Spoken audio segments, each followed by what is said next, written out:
Claudiano, mais uma vez é uma satisfação conversar com uma doutora tão renomada na área de meio ambiente e agradecer essa oportunidade que você está me presenteando com ela, de falar um pouquinho sobre a sua carreira, sua experiência na área ambiental, sobre os cursos que você já fez, sobre as mentorias que você participou junto comigo. Então, mais uma vez, eu agradeço, é uma grande satisfação estar na sua presença. Edson, eu que tenho a agradecer, né? Quando eu decidi vir para o mundo da advocacia ambiental, mesmo, né, tendo feito mestrado e doutorado, que depois a gente vai conversar sobre isso, mas até então eu só atuava enquanto professora universitária de direito ambiental. E quando eu resolvi vir para a advocacia, o primeiro profissional que eu busquei foi você.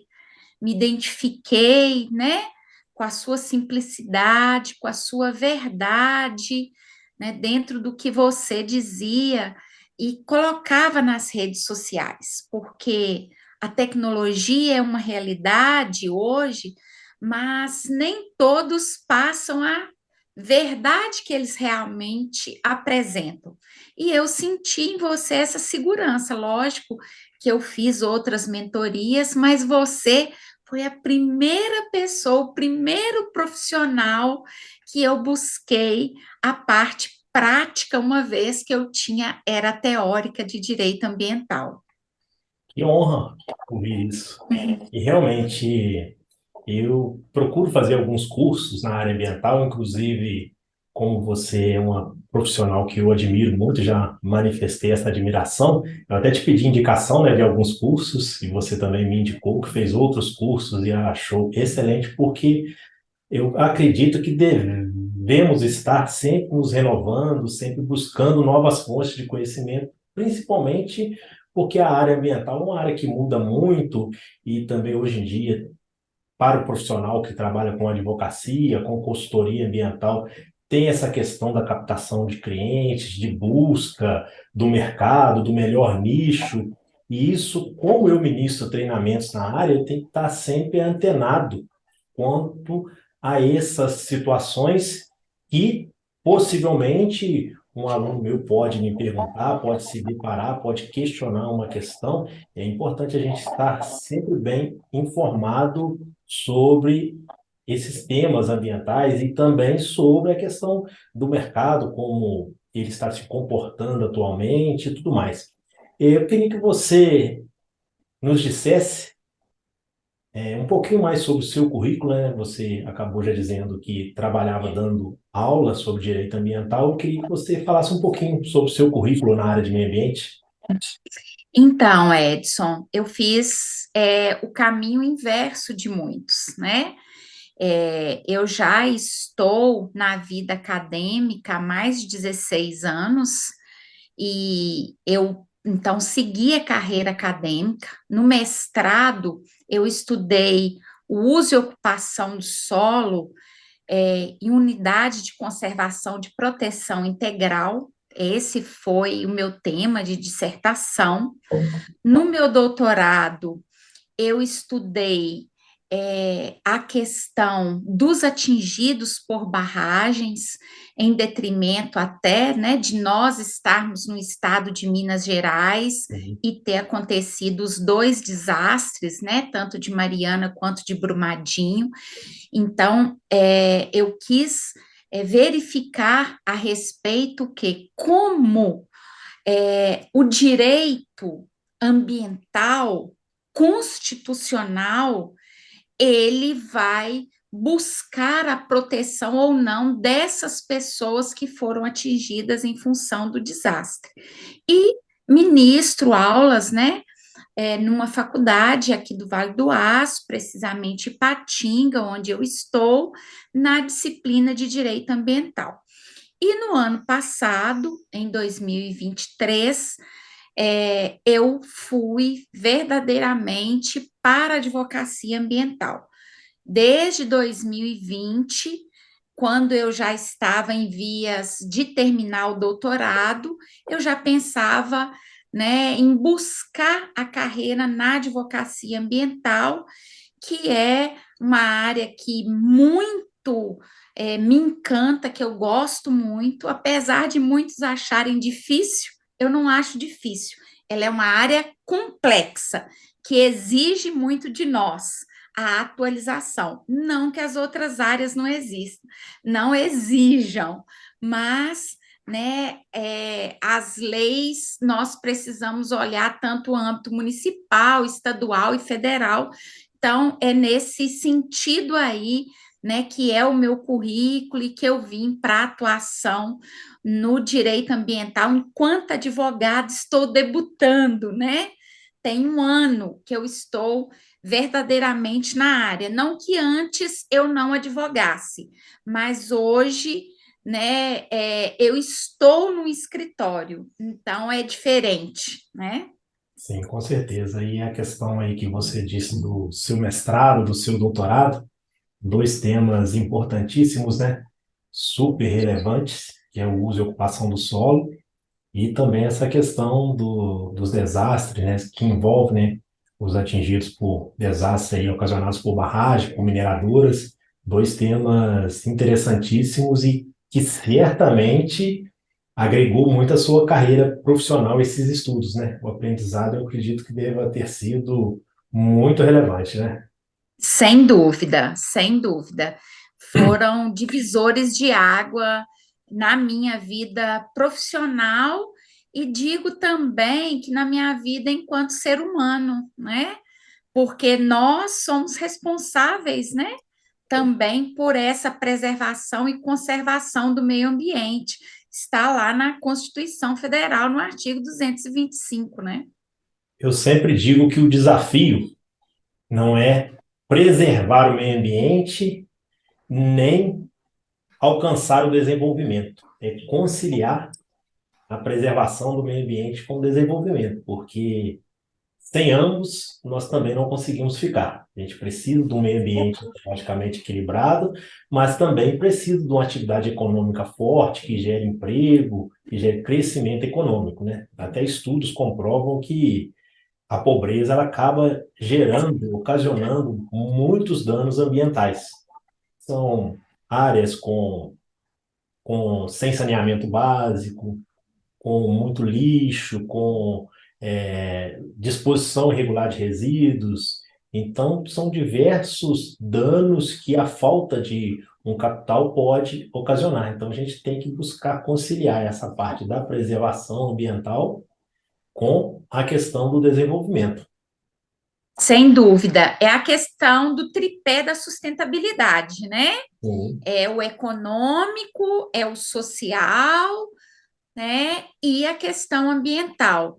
E que, apesar da gente ter boas leis, mas, no meu ponto de vista, em alguns quesitos ainda faltam regulamentações, um olhar mais apurado, não só dos governos, que muitas vezes a gente coloca muito, né? O peso nas costas dos governos, mas nós também somos responsáveis. Por exemplo, a questão das enchentes, né? Será que nós estamos descartando corretamente os resíduos que nós produzimos? Então é por aí, né, Edson? Interessante que ontem mesmo, essa questão de resíduos que você acabou de mencionar, posso te chamar de você, né? Que a gente acho que já Claro, claro, sabe. qualidades. É. Então, ontem mesmo eu estava vendo uma reportagem na TV, uma cidade de Minas Gerais fez um local para descarte de resíduos da construção civil. Entulhos, né? Uhum. Resto de obras. E certamente, pelo que eu vi na reportagem, ao conhecer a reportagem, eu já percebi que aquele local para descarte de resíduos da classe A da construção civil, que é assim denominado o resíduo, que é oriundo da construção civil, inclusive terra de desaterro, eu já percebi que certamente não tinha licenciamento ambiental para aquela atividade.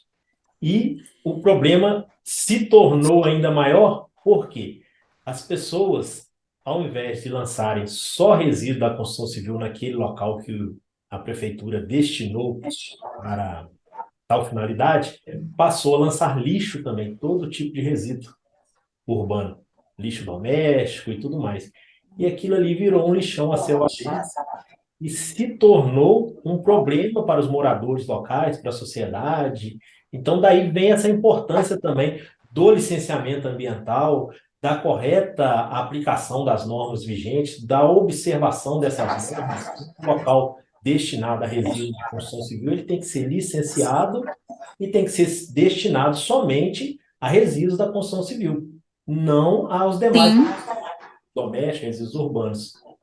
eu concordo plenamente com você, Edson, e tenho pensado muito a respeito se não seria uma maior conscientização. Eu ainda não cheguei a uma conclusão, para ser bem sincera para você, mas nesse tempo que eu estou arduamente na advocacia ambiental, o que eu tenho observado? Que, infelizmente, as pessoas ainda não despertaram para essa questão ambiental, que ela é séria, que ela é necessária, que precisa trabalhar sobre ela, e que não é apenas o empresário, o construtor, ela vai desde a criança que descarta um papel de chiclete, por exemplo, na rua, até aquele grande empresário que mexe com grandes empreendimentos.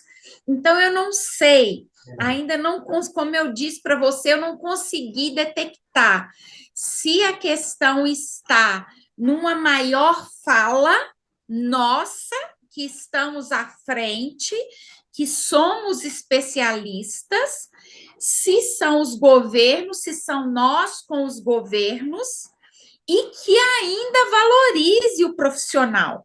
Apesar do profissional da área ambiental ele ter uma remuneração boa, mas quem paga acha que é caro, não compreende o que está por trás dessa questão aí, né? Então, assim, vou dar um exemplo claro para você. Eu estou mexendo com as condicionantes de uma empresa de lanternagem e tem que fazer um PGRS. Que dificuldade para, né, as pessoas compreenderem que o PGRS vai ser uma virada de chave para a empresa. Ele vai poder agregar valor e mais. Essa norma, digamos assim, ambiental, que ele vai passar a cumprir, isso faz com que a empresa dele seja um diferencial. E isso agrega valor, inclusive, no produto dele. E às vezes as pessoas têm dificuldade de compreender, né? Percebo também isso no dia a dia, na prática, no meu trabalho, e até mesmo prestando serviços de mentoria na área de meio ambiente, né? Dando aula, eu percebo essa dificuldade até muitas vezes de alguns profissionais da área ambiental, de compreender também a norma vigente. Daí vem até uma pergunta que eu queria te fazer, embora você já trabalhasse com a questão da docência, né, dando aula de direito ambiental e tudo mais, quando você migrou para a advocacia ambiental, você sentiu uma dificuldade, percebeu uma diferença entre o direito ambiental que é ensinado na faculdade, que é aquele direito ambiental muitas vezes, essa é uma visão minha, tá? Voltada para concurso, do direito ambiental que necessário para um advogado advogar na prática? Você sentiu alguma diferença? A diferença é enorme. E ela existe, no meu ponto de vista, de vários pontos. Realmente, porque a faculdade ela ensina muito a teoria, apesar de que eu ainda não tinha migrado também para a advocacia ambiental, mas eu sempre gostei de dar aula usando casos práticos, então eu corri atrás de casos práticos, mas com a minha vivência hoje, eu do lado de cá, por exemplo, fazendo uma visita técnica, é totalmente diferente para eu chegar na sala e falar com o meu aluno. Inclusive, nós um dia estivemos, né, no banco da graduação e muitos não gostavam de direito ambiental, porque ele é muito teórico. E Realmente.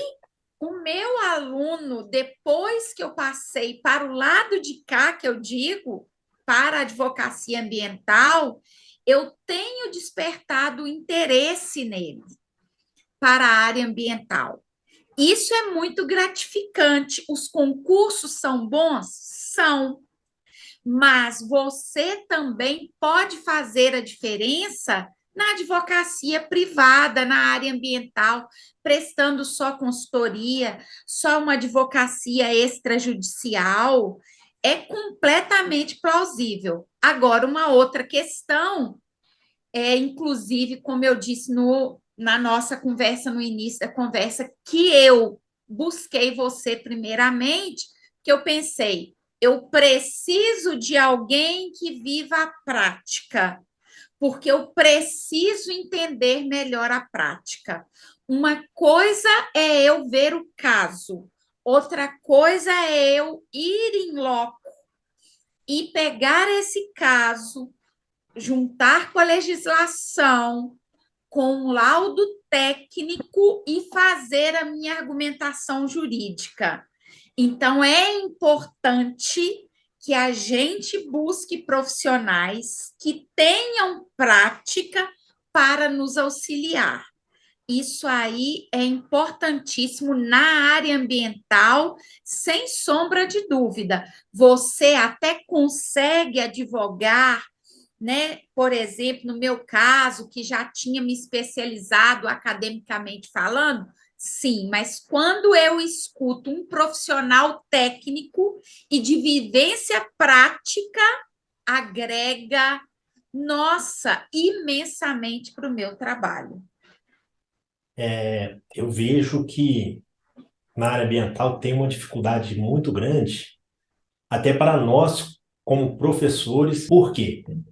O direito ambiental ele é muito amplo e nós vivemos num país de proporções gigantescas. E dificilmente o mesmo direito ambiental prático que se aplica a um estado irá se aplicar a outro. Então, na hora de, por exemplo, ministrar um treinamento, um curso que tenha profissionais de diversos estados, já se vislumbra, já é possível perceber essa dificuldade, porque se você for ensinar uma coisa muito prática que é aplicável no estado de Minas Gerais, já pode não ser da mesma forma em São Paulo. Uma atividade que ela é considerada potencialmente poluidora em São Paulo, ela pode não ser considerada potencialmente poluidora em Minas Gerais. E da mesma forma ainda, uma atividade que é considerada potencialmente poluidora no município, ela pode não ser considerada potencialmente poluidora no âmbito estadual. Então, isso gera uma complexidade muito grande e até essa dificuldade, por exemplo, em pós-graduações, que são, em regra, a nível nacional, se for o professor falar de um direito ambiental prático mesmo, fica difícil ele abordar casos que se apliquem ao país inteiro. É fato isso.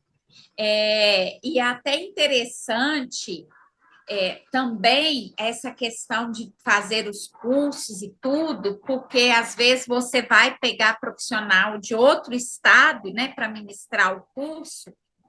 Que eu vejo como benéfico nisso? É para você o quê?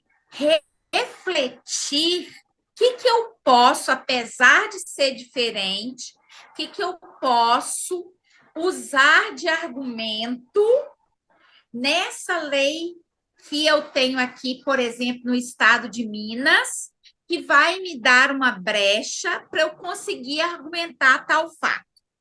Mas é apenas nesse sentido, né? E aí a gente começa até a pensar, né, Edson, porque o licenciamento ambiental mesmo, né, que é uma loucura, né? Sim. Porque ele é diverso demais e existe esse projeto de lei aí, né? Que é de 2004, que, se não me falha a memória, que em 2019 ou 2020, não sei, não me lembro mais, que ele foi votado pela Câmara dos Deputados e agora está lá no Senado, de unificar o licenciamento. Aí eu fico também assim pensando, tá, é muito complexo, é muito difícil você parametrizar, né, se você trabalha em mais de um estado, mas eu também não sei se um licenciamento uníssono, se ele não abriria outras brechas, por exemplo, como do desastre que aconteceu em Mariana e Brumadinho, né? Então, assim, são questões mesmo que a gente precisa estar sempre estudando, refletindo, para a gente buscar a melhor saída para o nosso cliente, né? Essa é a questão. Com certeza. E essa questão de um licenciamento ambiental regulado por uma legislação única, né, uma legislação federal, pode ser um pouco complexo também, porque cada estado tem suas peculiaridades. E E aí, os biomas, né? E sim, os biomas, exatamente, os tipos de que são vegetação são distintos. distintos. Nossa, relevo, é uma série de coisas, Então, né? será que isso atenderia à necessidade de um estado em detrimento do outro? Então, é uma questão bem complexa que tem que ser discutida bastante mesmo, porque, embora tenha essa dificuldade de conciliar, principalmente para o profissional que trabalha na área ambiental. Se ele trabalha em mais de um estado, ele já tem uma dificuldade grande, porque o que se aplica num, muitas vezes, não se aplica no outro. Eu, quando eu estou falando de direito ambiental, ministrando algum treinamento que tenha profissionais de mais de um estado, eu ainda prefiro abordar a legislação de um estado de forma prática. Por quê? Embora a legislação do outro estado vai ser um pouco diferente, ela vai ter a mesma base. E muitas vezes, quando se aborda uma legislação federal, então a base dela é bem diferente das legislações estaduais. Até em questão de auto de infração mesmo. Se você for verificar o processo administrativo do IBAMA, que em relação a autos de infrações, autuações ambientais, é muito diferente do que se aplica nos estados e nos municípios. Sim, muito, muito distinto. Aí o que acontece? Aí muitas vezes o profissional ele aprende aquilo do IBAMA, aí quando ele vai se deparar na prática, ele vai se deparar com 90% de autuações realizadas por entes estaduais e municipais. É, Aí ele você fica me mais perdido. fez, vou até interrompê-lo, você me fez lembrar uma questão que uma ex-aluna, ela falou assim, me mandou uma mensagem de WhatsApp. Claudiane, você acha correto a polícia militar fiscalizar e aplicar multa? Você concorda com essa máxima? Eu falei, nossa, super concordo. Porque se a gente vier de cima para baixo, pensando nos órgãos ambientais, de extensão territorial, quanto o Brasil é grande, a responsabilidade de fiscalização e o número de fiscais reduzidos. É perfeito o governo ter um convênio com o Estado para a Polícia Militar Ambiental fiscalizar. E sem nenhuma modéstia, Edson, eu também sou professora da Polícia Militar, né? Ministro aula de Direito Civil e Constitucional para os praças, para quem está aspirando a sargento.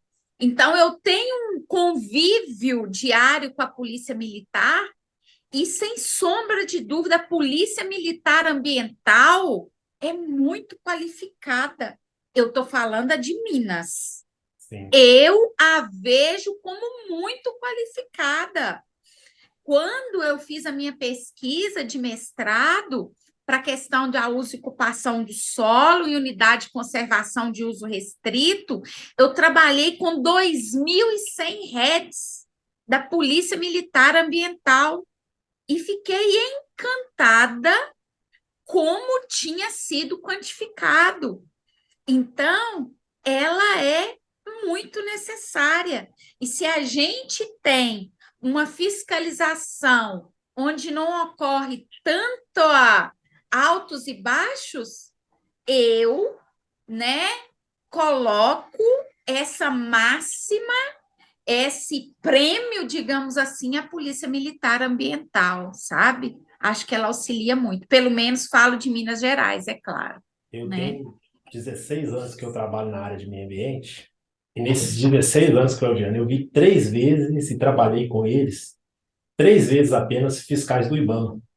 Por quê? São muito poucos fiscais em relação à proporção do nosso país e da quantidade de empreendimentos e empresas que precisam ser fiscalizadas. Da mesma forma, os fiscais estaduais dos órgãos ambientais, eles também, quantitativamente, estão numa proporção muito pequena em relação à quantidade de empreendimentos e atividades que precisam ser fiscalizadas.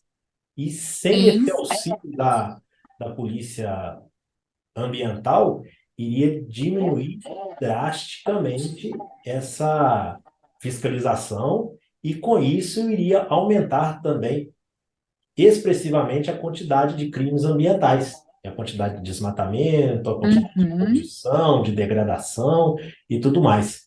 Então, é necessário essa fiscalização, é necessário essa qualificação dos profissionais também. Eu mesmo, eu trabalho com 4 profissionais extremamente qualificados. Sim, Antigamente tinha aquela questão que às vezes não faz tanta diferença, mas culturalmente, vamos dizer assim, o povo acaba achando que às vezes, pela pessoa não ter um curso superior, ela tem uma capacidade de executar determinado serviço inferior, o que eu não vejo como verdade. Eu tenho eu também não vejo muitas como verdade. pessoas que não têm curso superior e elas executam determinados serviços com uma maestria inigualável. Então, existe essa subcultura, mas hoje os profissionais da Polícia Ambiental, da Polícia Militar de Meio Ambiente, eu conheço muitos e grandes profissionais que eu me aconselho com eles, são extremamente qualificados. Raramente um não tem curso superior ou 2, 3 pós-graduação na área de meio ambiente. E às vezes eu estou ministrando algum treinamento online, eu vejo o pessoal comentar: não, a Polícia Ambiental foi lá em forma de crítica, foi lá e fez Aham. uma autuação de maneira errada para o meu cliente. Aí eu percebo da seguinte forma: se o profissional, todos nós estamos sujeitos a erros e equívocos, se o profissional fez uma autuação de maneira equivocada para o seu cliente, de maneira equivocada, assim, errou na hora, com algum requisito, na hora de lavrar o auto de infração, isso é benéfico para você como profissional ambiental, que você vai fazer uma defesa daquela autuação e vai ter êxito. Agora, se o profissional foi lá e fez a autuação de forma detalhada e de forma minuciosa, não deixando escapar nenhum detalhe, não tendo nenhum erro, e de acordo com as normas vigentes ainda, como que você vai conseguir êxito numa defesa? Sim, exatamente. Então, assim, eu acho que isso é muito, também muito cultural, né? A gente precisa, como você disse, todos nós, né, como somos humanos, estamos passíveis de erro, mas nós precisamos ter esse olhar diversificado e diferenciado para eu entender o profissional e para eu ver, né, o que realmente eu sei que ela nem me respondeu, porque eu fui assim muito clara e é o que eu penso e é o que eu vejo. Eu não estou falando isso porque eu não conheço, eu estou falando isso com conhecimento de causa, né? Então é por aí, ai de nós, né? Se não tivéssemos a ajuda da Polícia Militar Ambiental, né? Eu penso que as questões ambientais elas estariam mais complicadas, né? Como você disse, nós precisamos sim trabalhar a economia, a sustentabilidade, o social, né? Mas a gente precisa trabalhar dentro de normas, de regras, né? O direito não é a espinha dorsal da sociedade, aí eu estou falando direito como um todo, então por que não seguir as regras, né, do direito ambiental para o bom funcionamento, para a boa saúde, né? Porque quem segue tem uma saúde perfeita na empresa, né? Ou se for pessoa física também, na fazenda, né? Na criação, por exemplo, de serpente, de jacarés. O que escolha trabalhar com a questão ambiental, né, Edson?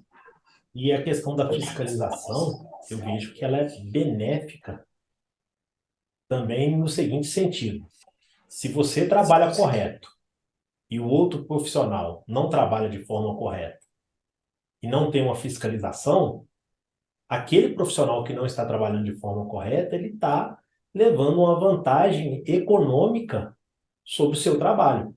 Agora, Sim, se todos trabalharem de forma correta, a concorrência é justa. Não vai ser injusto para sim, ninguém.